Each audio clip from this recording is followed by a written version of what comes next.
오늘 우리에게 주시는 하나님 말씀은 출애굽기 9장 27절에서 35절 말씀입니다. 바로가 사람을 보내어 모세와 아론을 불러 그들에게 이르되 이번은 내가 범죄하였노라. 여호와는 의로우시고 나와 나의 백성은 악하도다. 여호와께서 구하여 이 우레소리와 우박을 그만 그치게 하라. 내가 너희를 보내리니 너희가 다시는 머물지 아니하리라. 모세가 그에게 이르되 내가 성에서 나가서 곧 내 손을 여호와를 향하여 펴리니 그리하면 우레소리가 그치고 우박이 다시 있지 아니할지라. 세상이 여호와께 속한 줄을 왕이 알리이다. 그러나 왕과 왕의 신하들이 여호와 하나님을 아직도 두려워하지 아니할 줄을 내가 아나이다. 그때에 보리는 이삭이 나왔고 삼은 꽃이 피었으므로 삼과 보리가 상하였으나 그러나 밀과 쌀보리는 자라지 아니한 고로 상하지 아니하였더라. 모세가 바로를 떠나 성에서 나가 여호와를 향하여 손을 펴매 우레소리와 우박이 그치고 비가 땅에 내리지 아니하니라. 바로가 비와 우박과 우레소리가 그친 것을 보고 다시 범죄하여 마음을 완악하게 하니 그와 그의 신하가 꼭 같더라. 바로의 마음이 완악하여 이스라엘 자손을 내보내지 아니하였으니 여호와께서 모세에게 말씀하심과 같더라.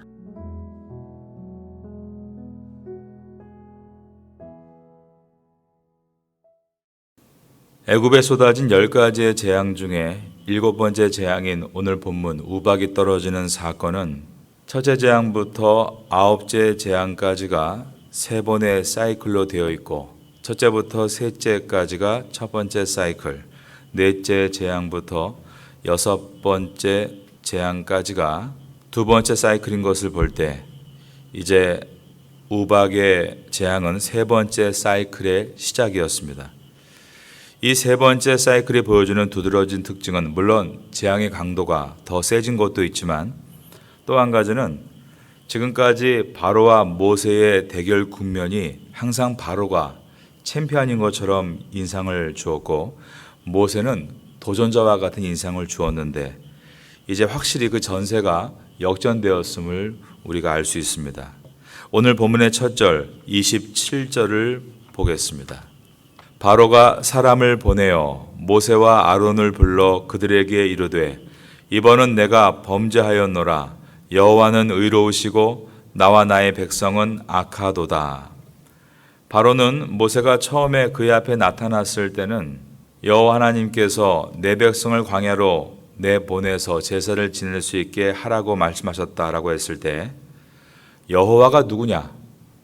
나는 여호와를 알지 못한다라고 하면서 이스라엘을 폄하하고 더 고된 노역을 시켜야 된다라며 명령을 했던 일이 있습니다. 전혀 모세의 말을 귀담아 듣지 않았고 아예 무시해버렸던 것입니다. 그런데 재앙의 3번째 사이클까지 왔을 때 특별히 우박의 재앙을 경험한 후에는 하나님을 인정하고 있습니다. 그리고 하나님의 백성 이스라엘도 인정을 합니다. 27절에 내가 범죄하였노라. 여호와는 의로우시고 그 다음에 보면 나와 나의 백성은 악하도다. 이 말에는 이스라엘 백성은 강하다라는 인정도 들어있는 것입니다. 그러면서 그는 자신이 범죄했다라고 말을 하고 있습니다. 그렇다고 이것을 바로가 회개했다라고 볼 수는 없습니다. 왜냐하면 잠시 후에 그는 다시 하나님의 명령을 거부하고 이스라엘 백성들을 붙들려고 했기 때문입니다. 신학자 브루크너는 바로의 고백을 법정 인정이라고 설명합니다. 하나님이 이런 분이다. 객관적으로 진리를 인정했을 뿐 회개하고 자신의 하나님으로 받아들인 것은 아니라는 것입니다. 바로를 비롯한 애굽인들은 많은 신들을 섬기고 있었고 그 중에 우박을 포함해서 비와 바람, 폭풍을 관장하는 기후의 신인 세트 신을 숭배하고 있었습니다.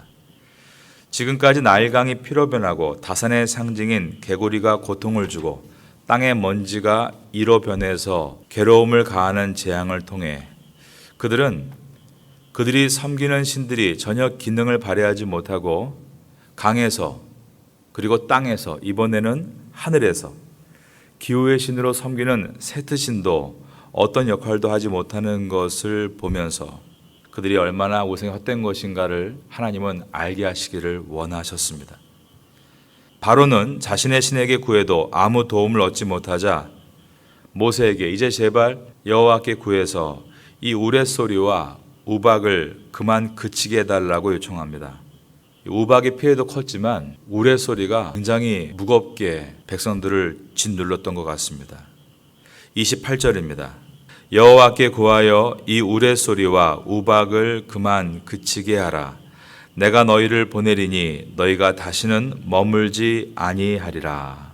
모세는 자신이 손을 펴면 우레소리도 그치고 우박도 내리지 않을 것이라고 했습니다.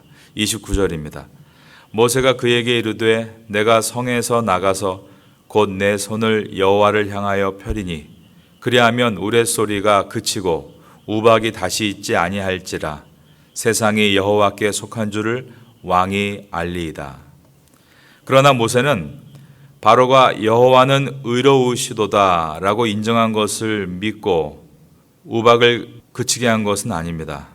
모세는 바로가 하나님을 믿지 않고 있다는 것을 잘 알고 있습니다. 또한 이번에도 약속을 지키지 않을 것을 모세는 알고 있습니다. 30절입니다. 그러나 왕과 왕의 신하들이 여호와 하나님을 아직도 두려워하지 아니할 줄을 내가 아나이다. 그가 이처럼 바로에 대해서 분별력을 갖고 있는 것은 오랜 연륜과 경험 때문이 아닐까 생각이 들 수도 있습니다. 그러나 그보다 더 중요한 것이 있습니다.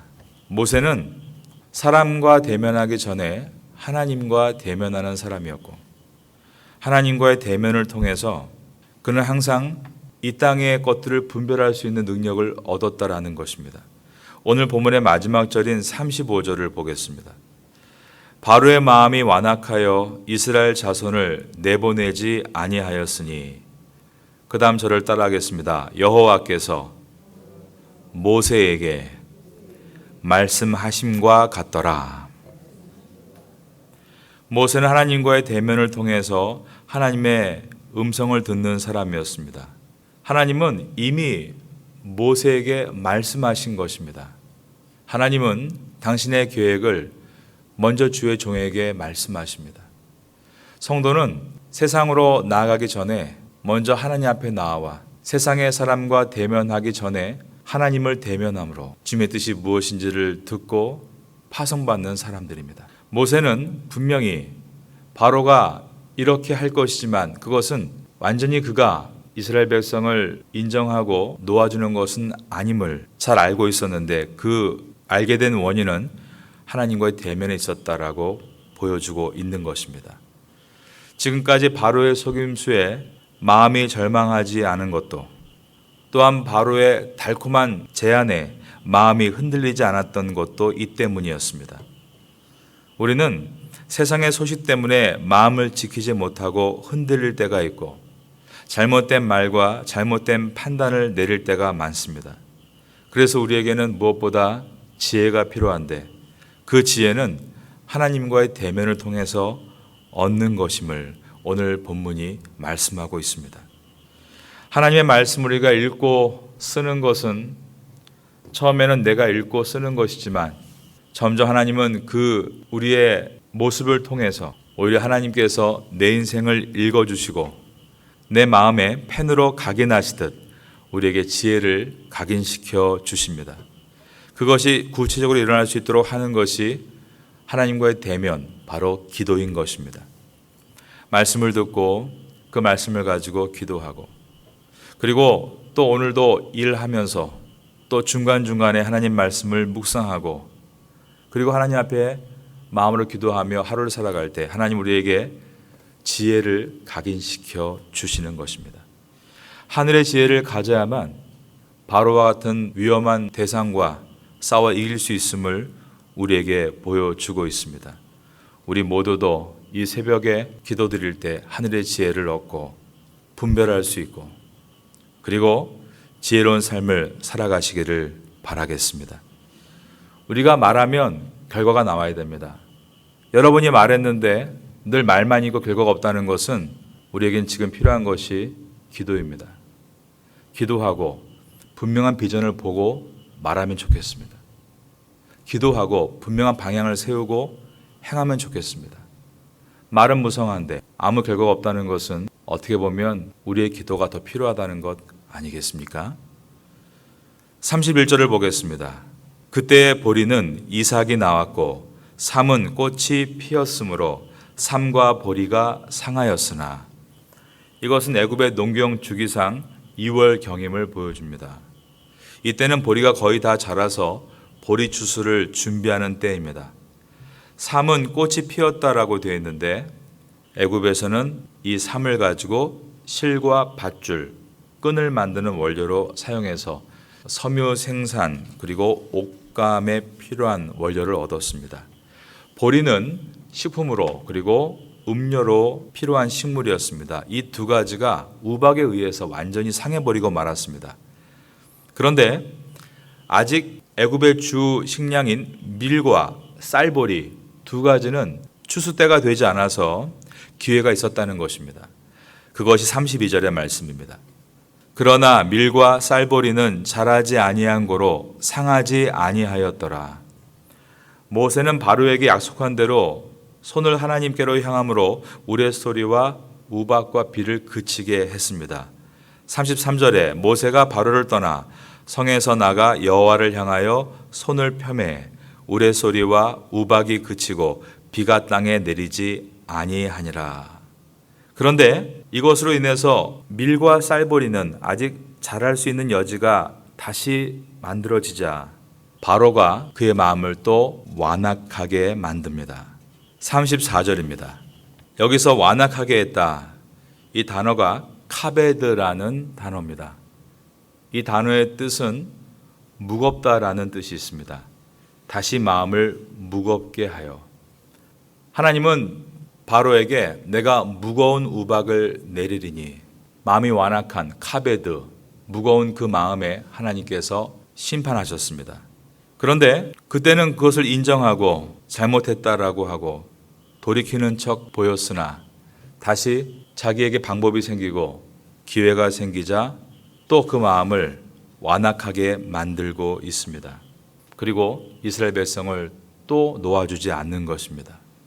어려울 때는 무조건 도와달라고 그러고 이번 한 번만 도와주시면 제가 잘하겠다라고 말하고 그러나 상황이 좀 좋아지면 언제 그랬냐는 듯 그 약속을 다 파기하고 자기의 욕심대로 가는 이 바로가 누구인가? 이 바로를 떠올리면서 여러분은 누구가 생각나십니까? 바로 너라고 하며 누가 기억날지 모르겠지만 사실은 바로 나인 것을 생각하는 것이 묵상입니다. 묵상은 항상 나를 적용하는 것입니다. 그리고 내 안에서 또 한 번의 허물과 죄를 발견하는 것입니다. 성도에게 허물과 죄를 발견하는 시간은 행복한 시간입니다. 왜냐하면 그래야 떠날 수 있기 때문입니다. 4세기 성자 성 어거스틴은 기도하면서 죄가 발견될 때마다 오 해피 신, 행복하다고 했습니다.